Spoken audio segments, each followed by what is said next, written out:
sure that we're focused on what our task at hand is. We've got to reduce the spending. I support passing a balanced budget amendment. I support passing a line item veto. We have got to reform the earmark process as we know it. I think last time I was here I referred you to one particular earmark that is of interest, and that's the tattoo removal program in California, where there was earmarked money out of your federal tax dollars for that purpose. My friends, I submit to you that that is not how I want my federal tax dollars spent. And there is a way to reform the earmark process by increasing transparency and accountability and eliminating waste and corruption. We have got to end government bailouts and take over of private companies. And when it comes to Social Security and Medicare, although there's going to take extreme political will from both sides of the aisle, I would submit to you that the great place to start when looking at these entitlement programs and how we're going to fix them is to require them to be accountable by submitting budgets.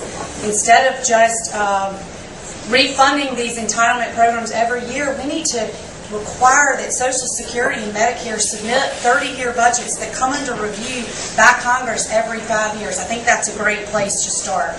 Priority 3, Washington is broken. All of us have watched over the past year as people have gotten more and more intent on watching the 24-hour news cycle, and their blood pressure is rising because we're seeing what is going on in Washington, where we are being represented by people who do not share our fundamental values and beliefs. We need to elect people that understand the conservative values of Alabama's 2nd Congressional District, that will go up to Washington and not just vote right, but fight for you. Someone who can stand on the floor of the U.S. House of Representatives and say, this doesn't match the values and beliefs of the people I represent. It's wrong. And then offer a solution. And I submit to you that I will do that for you if given the honor to represent you in Washington. We need to increase accountability, increase transparency, and we have got to restore the public's trust. Again, I point you back to my record on the Montgomery City Council. I tell people all the time, nobody understands constituent services and transparency like a city councilwoman with her home telephone number in the phone book.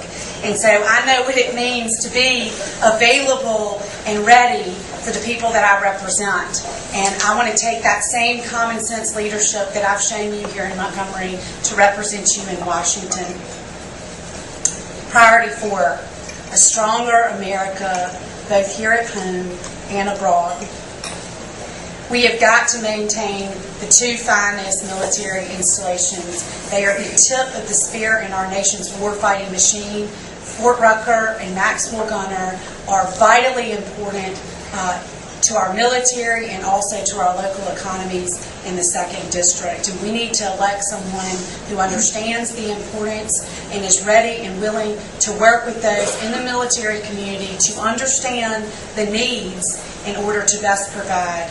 In the next couple of days, we're going to be releasing a Veterans Advisory Committee. I'm very excited about this. You'll be looking for that, I know, eagerly awaiting the announcement in the news, but it is a very important aspect of this campaign.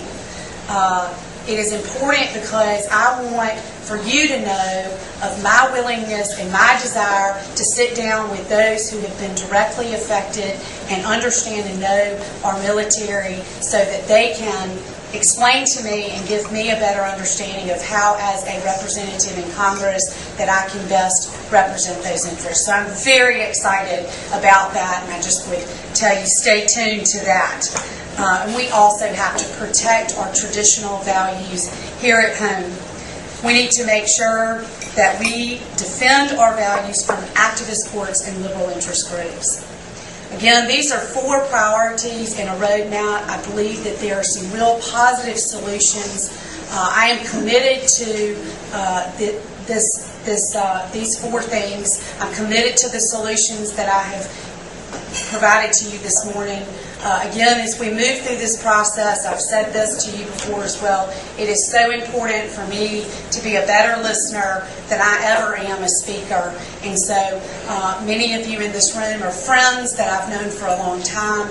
I appreciate your advice and your counsel, and I look to you for guidance as we move again through this campaign and head towards the runoff on July 13th and then hopefully on to November.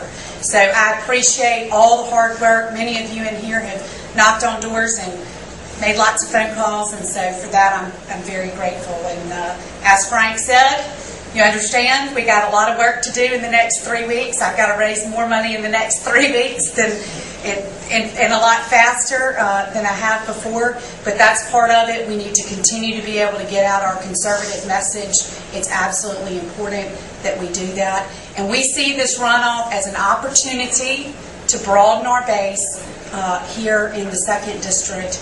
This is a conservative district. Alabama is a conservative state, and our conservative voices are not being heard. And I ask you for the opportunity and your vote so that I can go fight for you in Washington. Thanks for everything. Thanks for everything.